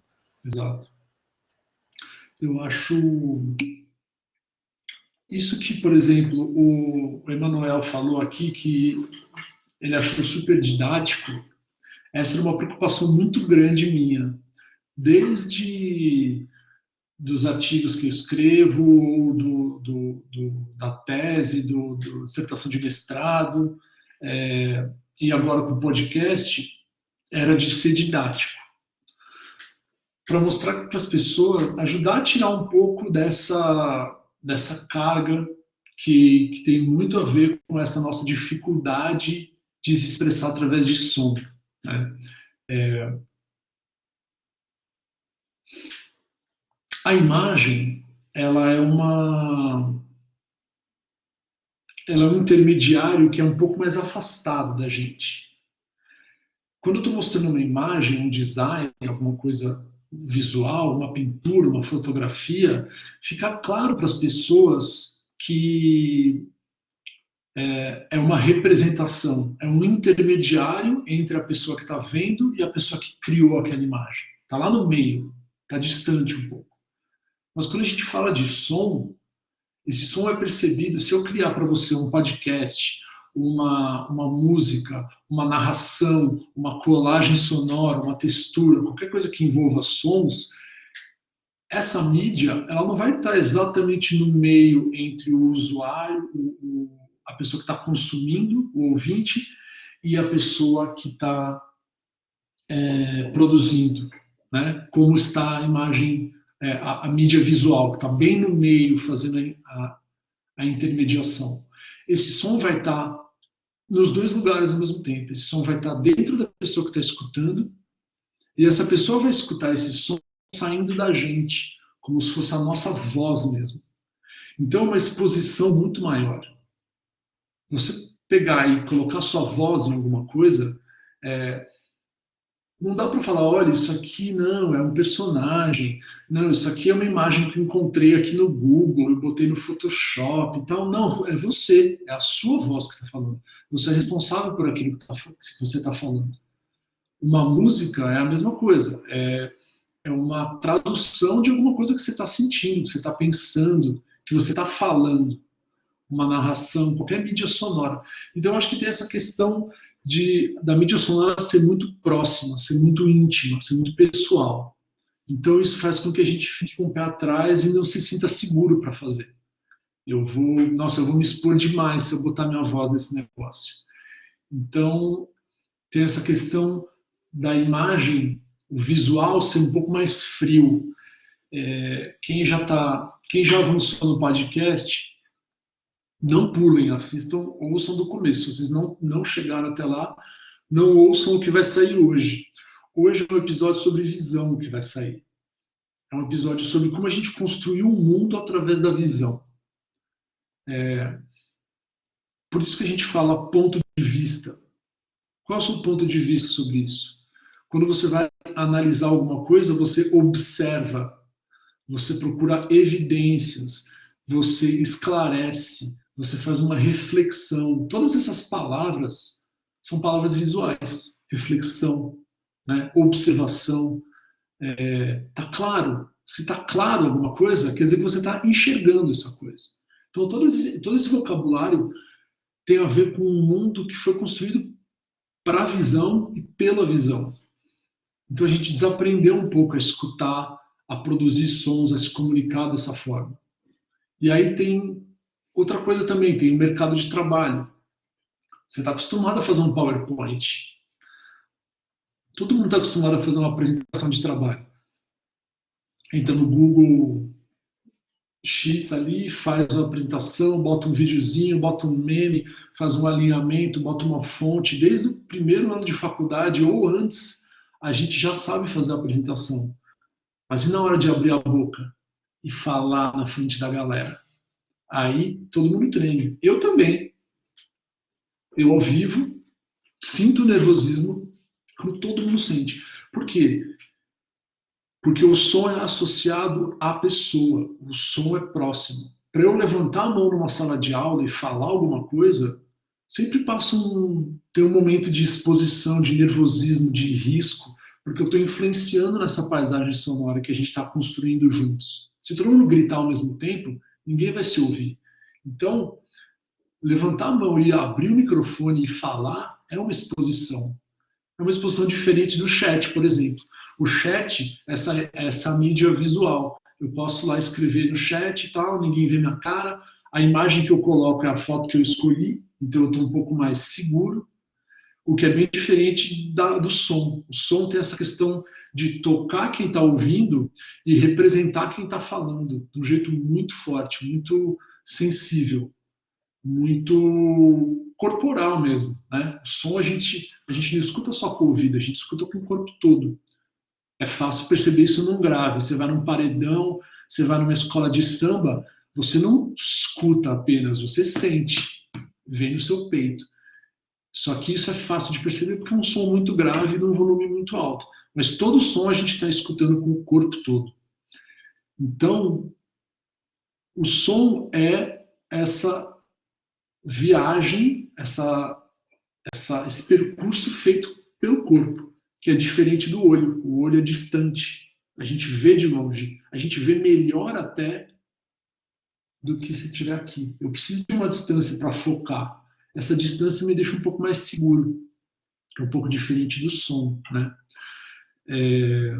Eu acho que é um pouco por aí, assim.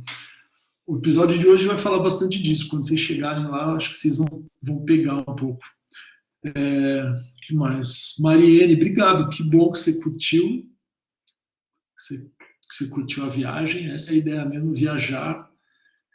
O som coloca a gente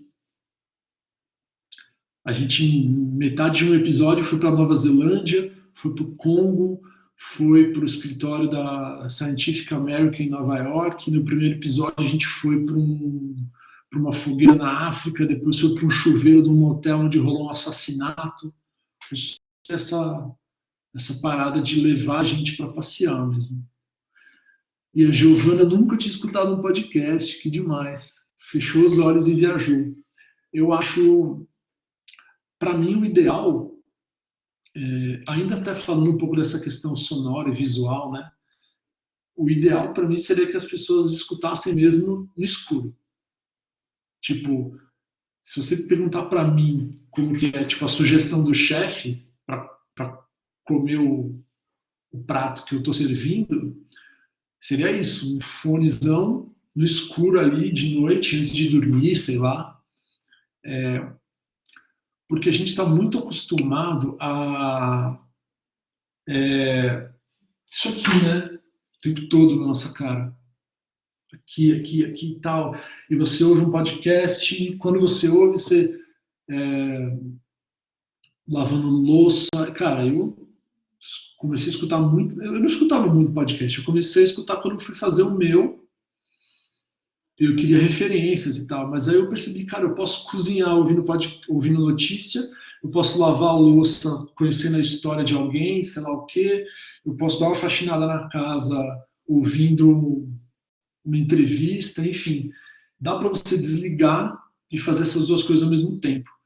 Mas eu queria fazer alguma coisa que as pessoas parassem e prestassem atenção, sabe? Por isso que são curtos, tem 20 minutos cada um, mais ou menos. Porque a minha tentativa, a minha pretensão é essa, né? Que as pessoas parem e escutem.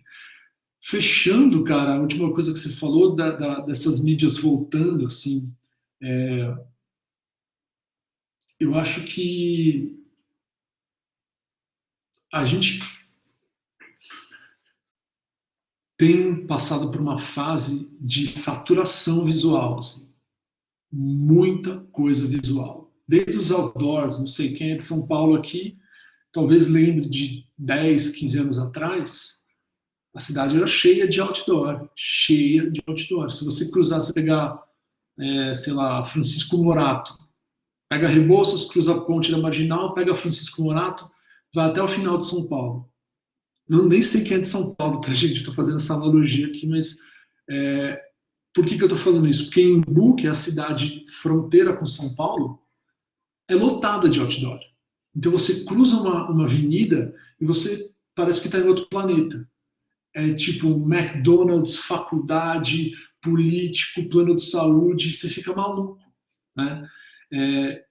E o nosso mundo, esse mundo urbano, ocidental, assim, ele deu uma exagerada um pouco nisso. Então a gente ficou com uma fadiga visual de Instagram, de Photoshop, de cinema, de publicidade, tudo isso é muito na nossa cara.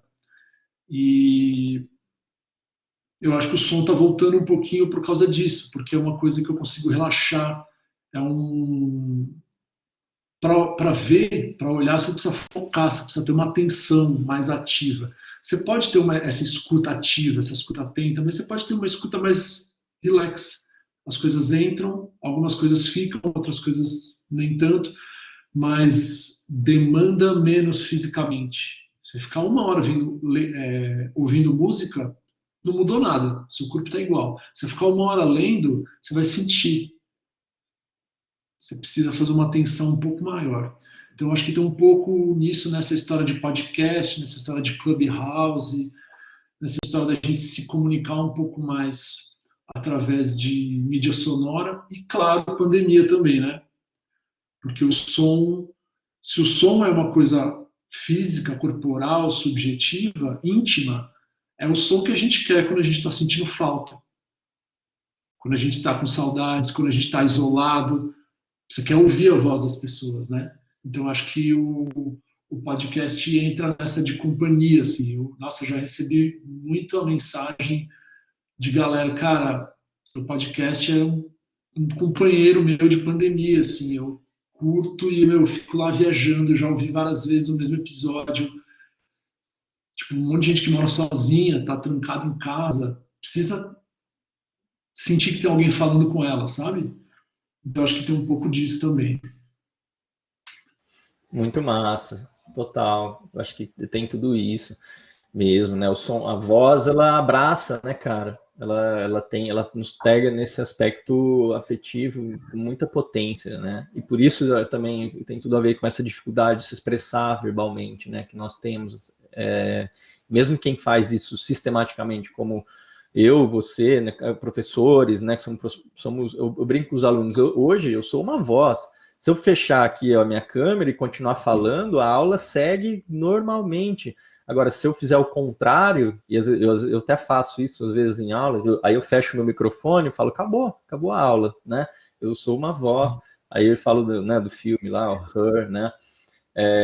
Que toca justamente nessa questão, né? Nós somos capazes de nos apaixonar, inclusive, somente por uma voz, que ela traduz ali muitos aspectos, né, da nossa vida, e isso, inclusive, na própria publicidade tem se tornado um tema de interesse cada vez maior, né?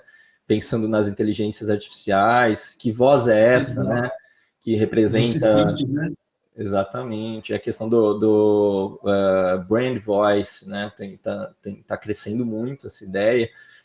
E também tem uma questão capitalista, assim, nessa questão, nessas interfaces, no crescimento das interfaces, nesse outro lado, além das questões que você mencionou, eu vi uma palestra recente de uma amiga que foi para os Estados Unidos e pesquisa muito essa questão dos conteúdos, né, no marketing digital e tal, e ela falando que o crescimento das interfaces de som na nossa vida cotidiana vai ser assim, vai invadir a nossa vida de forma mais rápida, né, do que o fenômeno dos smartphones, assim. Porque justamente também o sistema sacou que nós podemos fazer duas coisas ao mesmo tempo enquanto a gente trabalha com o ouvido, né, e com os olhos não. Você tem que focar e fazer só aquilo.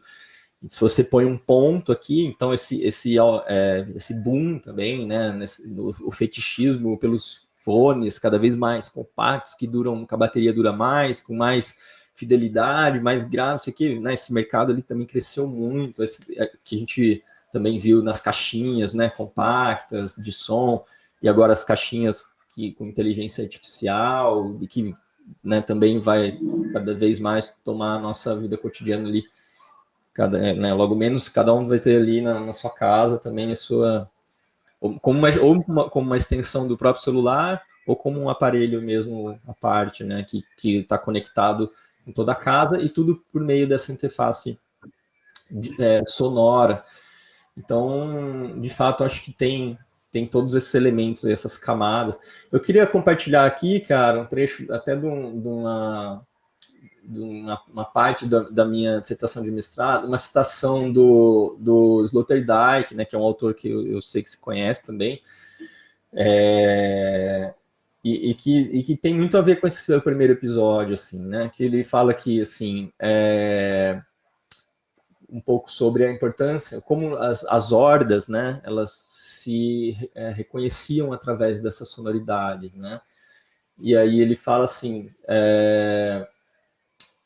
ele chama de corpos com U, né, corpos sonoros que as sociedades primitivas criavam, e nela um senso de pertencimento, né, ouvindo juntos, vibrando em si mesmo. Aí ele fala, viver em sociedade significa, por isso, repousar sempre também sobre um regaço fantasma, em parte imaginário, em parte psicoacústico. Eu acho muito legal essa ideia também de psicoacústico, né? A ideia de algo que abriga e envolve, que nos permite ouvir e pertencer-se juntos. Assim como uma mãe murmurante junto ao fogo, que no arbusto próximo mantém a grande família dispersa em sua esfera pacífica, na floresta ou na planície, através da diferença entre ruído de um grupo e ruídos do mundo, é fixada uma fronteira invisível entre o familiar e o estranho. E aí eu lhe concluí assim, né? Com a própria fala, tagarelice, canto, rufar de tambores, aplausos, o grupo assegura seu contínuo acústico. Muito legal essa ideia também, né? De contínuo acústico. E se convence ele mesmo de que essa horda é essa horda. Cantores ou oradores, experientes com visão mais ampla, contribuem para que a sincronização psicoesférica da horda não se destrua em caso de crises. Então, isso me remete muito também a essa coisa do gosto musical, né? E das tribos. Oi? Isso é Esferas? Onde é que tá? Não é Esferas, cara. É um livrinho dele, mais fininho. Eu vou te passar, eu tenho. Depois eu vou te pedir, com certeza, cara. Não, é incrível. Tem tudo a ver com você, e por isso fiz questão aqui de trazer, inclusive. Mas. Enfim, deixa eu só fazer uma intervenção rapidinha. Isso tudo que o Jonatas leu, galera, esse trecho todo, eu resumo ele de uma forma bem simples, assim. Ontem, minha namorada me mostrou um vídeo no Instagram que eram 2 bebês, não sei se eram gêmeos, enfim, mas eram 2 bebês um do lado do outro. Um bebê espirrava, o outro bebê tomava um susto, assim. Tomava um susto e depois fazia uma cara assim, tipo... E um bebê tinha um ataque de espirro e o outro bebê, toda vez que o espirro vinha, ele tomava um susto e depois ficava olhando, assim. Nessa fase da vida, aquele bebê, ele ainda não sabe que ele não é o outro bebê. Uma coisa simples, mas bem complexa também. Ele não sabe que o bebê que está do lado dele é uma entidade, um indivíduo que não se divide dele. Para ele é uma coisa só. Ele e aquele outro bebê é uma coisa só. Então, se ele ouve aquele barulho, ele fala, de onde que veio esse barulho? Ele não tem a consciência de que, é um bebê que espirrou, beleza, dane-se. Não, ele fez aquele barulho, aquele som veio do mundo, e ele é o mundo, ele não sabe a diferença dele para o resto do mundo. Por que eu estou falando isso? Porque a gente passou milhões de anos na nossa evolução como espécie nessa mesma condição desse bebê. Então, quando vocês escutaram o primeiro episódio, que estava todo mundo na fogueira, fazendo barulho, batendo no peito, batendo pedra, quebrando galho e tal, ninguém tinha noção ainda de que, eu vou bater no meu peito agora. Vocês ouviram aí eu batendo no meu peito. Não existia essa distinção. Era tudo uma coisa só. Então, o som que era produzido por um cara do bando, da horda, era entendido por todos os outros como esse som da horda, esse som do coletivo, essa esfera coletiva. E isso está com a gente até hoje. Então, quando a gente dança pelo som que está escutando uma música, quando a gente canta junto, quando a gente se emociona, a gente está fazendo parte daquela música da mesma forma que o bebê não sabe que ele está separado daquele outro bebê e que o hominídeos, sei lá o que, lá de 500 mil anos atrás, também não sabe a diferença. É isso que o som faz. Ele cola a gente junto. Ele transforma a gente num coletivo. Total. E aí eu acho que tem muito a ver com essa coisa do gosto musical mesmo, né, cara? Por isso que é tão forte para as pessoas essa ideia de uma identidade, de falar, não, isso aqui realmente é o meu coletivo, é a minha existência, e esse embate, isso eu tô aqui viajando, assim, né? Não é uma reflexão rápida. Mas para mim faz sentido, assim, as pessoas, inclusive, levarem com tanta violência, às vezes, esse combate, né, entre os gêneros, assim, porque é quase que como se o outro gênero fosse a negação da minha própria existência. Então eu preciso afirmar a minha existência e a disputa no grito, né, literalmente, um pouco isso, assim.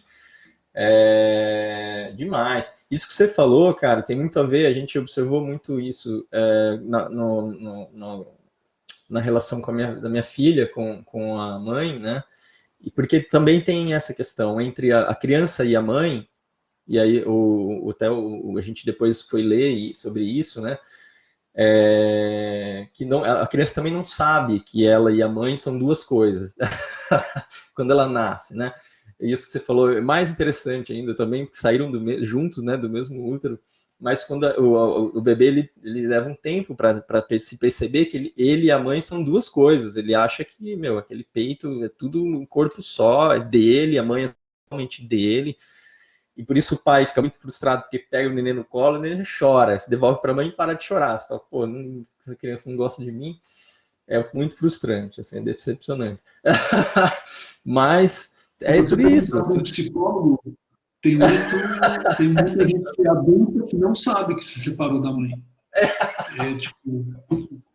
Total, né? total. Cara. É exatamente isso. Tipo, não é uma brincadeira. Você nasceu da sua mãe, então. Sim, é um corpo. A gente fica claro isso. E todo mundo tem um comportamento, às vezes, com a mãe que é tipo, meu, de escola dessa mãe, sabe? Agora imagine um bebê.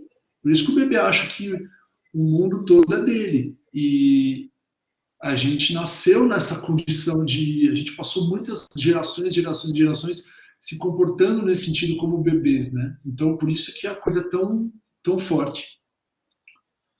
Total. Não, e isso na psicanálise é um tema muito, muito interessante mesmo, né? A crise também, né, do pai quando chega esse bebê no meio, porque depois tem essa projeção, né, que rola muito também, né, de jogar para a mulher esse lugar, esse aspecto da mãe, nessa compreensão como mãe, e isso é uma crise, né, de muitos casamentos. Mas, enfim, né, não precisa nem desenvolver aqui. Para desenvolver, aliás, a gente precisaria de uma disciplina só para discutir isso. Mas,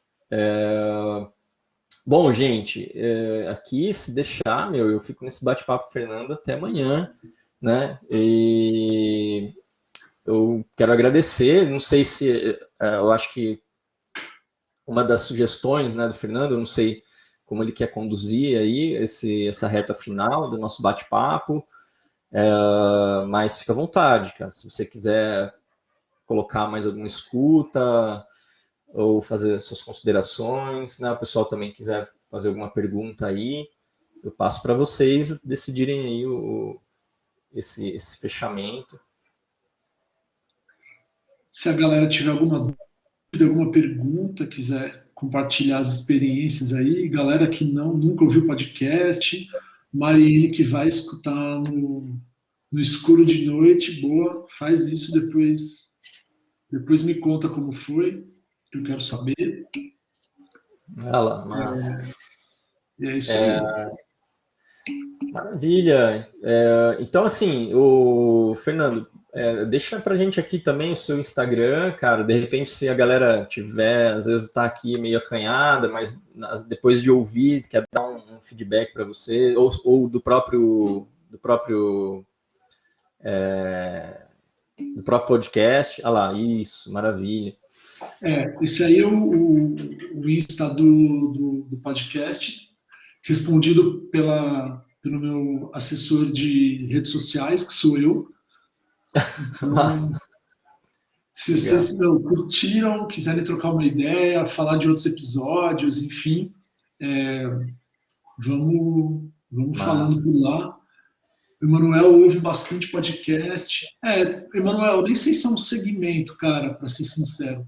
Porque os podcasts que se aproximam um pouco disso, eles vão falar de música, só que eles vão falar, ou vão falar de discografia, vão contar a história de um disco, ou vão fazer bate-papo, entrevistas, tal. Essa coisa de escuta mesmo, assim, de experiência sonora, eu não conheço muita coisa que existe. Eu conheço um podcast gringo que chama Sound Matters, que é uma viagem muito louca também, para quem curtiu o meu. É inglês, então é bom que vai treinando a escuta do inglês também, mas é uma super viagem sobre sons. Assim, não fala muito menos de música do que o Ser Sonoro, fala muito de som. É uma viagem super legal também. Mas acho que quero agradecer demais, cara. O convite, Jota, toda a galera que participou, que escutou. Eu acho que vale dizer Desculpa, Fernando. Eu acho que vale dizer, só para não perder esse gancho do comentário do Emanuel e sua resposta, que assim, gente, o Spotify é só uma empresa, né? E o podcast aqui é um rótulo, né? Onde ele colocou esse conteúdo aí, né?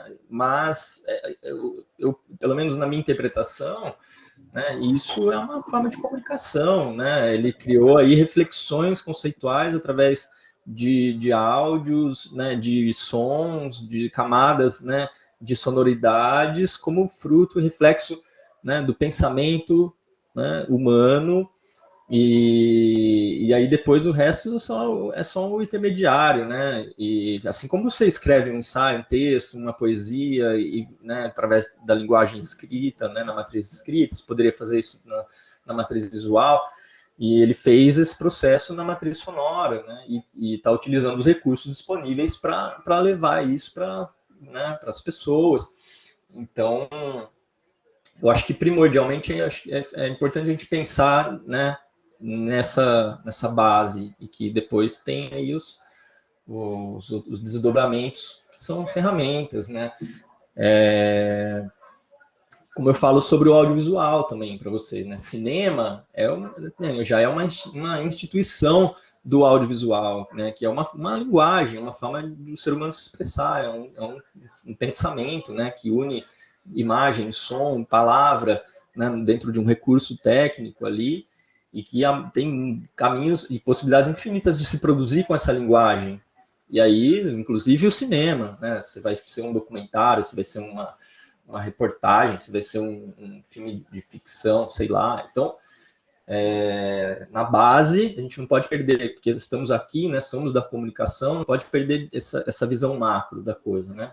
Que é a comunicação humana e suas matrizes, né? Eu sempre falo isso. Então, né, acho que é importante, assim, né, dizer isso. E desculpa, mas né, aí o Fernando, você segue aí, não sei se você quer pôr mais alguma coisa ou se já está suficiente para você, as escutas aí. E deixa para a galera agora curtir por conta. Eu ia botar um mais avançado que fala bem dessa discussão de visão e audição, essas diferenças, né? Tanto na parte de mídia, na parte mais subjetiva, mistura um monte de coisa, ciência, religião, tecnologia, história, mas acho que eu vou guardar, mesmo porque ele tem 25 minutos, é um pouquinho mais longo, eu vou deixar esse guardado aí. Quem chegou até o final vai sair no Spotify hoje, lá pelas 5 da tarde, então já vai sextar, lembrando da nossa aula de hoje. Massa. Maravilha. Então, lembrando, né, que eu não sei se ele já falou aqui, vou reforçar se falou, né, ele está hoje lançando esse último episódio, pelo menos dessa primeira série aí de podcasts, né? Então, já fica aí em primeira mão esse anúncio para vocês ficarem ligados aí aproveitem a sexta-noite para curtir o lançamento do último episódio, e aí você já depois volta lá para o primeiro e vai escutando todos aí ao longo da semana. E galera, vamos prestigiar também de forma com gratidão aí a disponibilidade do Fernando, que vem aqui com muita generosidade conversar com a gente, e compartilhem, né, né, com os amigos, familiares, o podcast aí dele, que acho que é o mínimo que a gente pode dar uma força aí também nesse projeto que ele tem se dedicado tanto nos últimos tempos. Então, quem puder, né, pulverizar isso, joga aí pra galera curtir. Né, é uma devolutiva, acho que razoável aí pro Fernando. E né, isso estou falando por minha conta, né?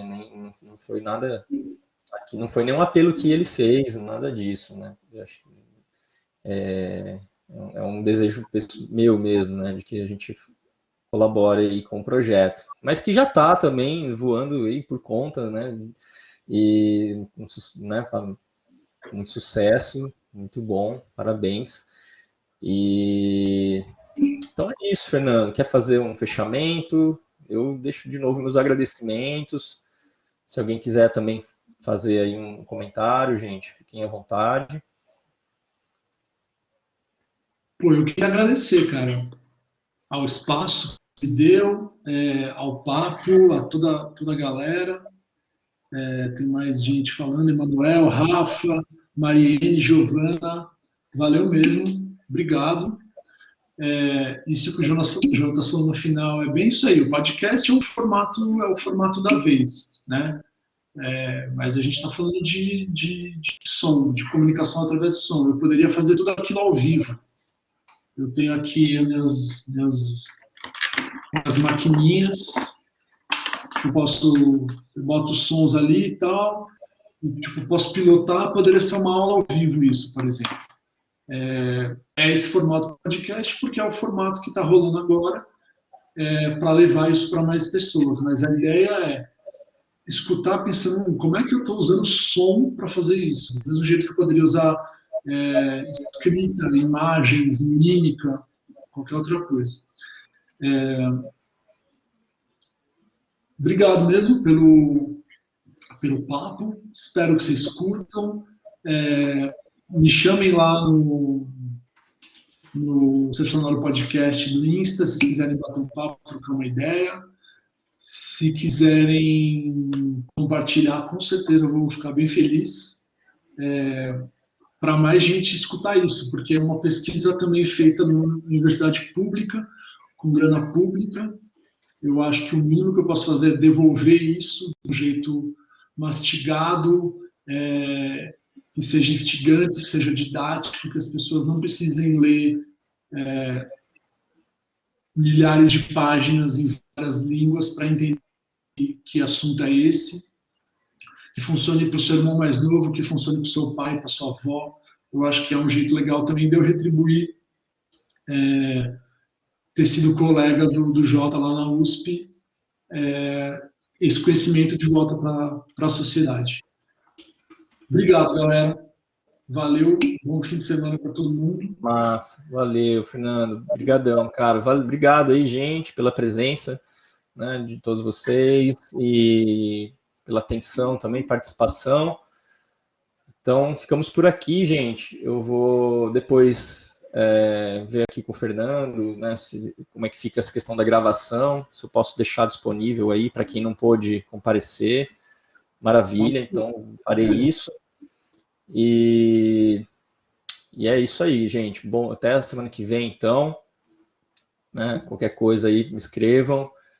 Estou à disposição também. E valeu, Fernando. Um abraço. Valeu, gente. Tchau, tchau. Bom fim de semana para vocês todos aí.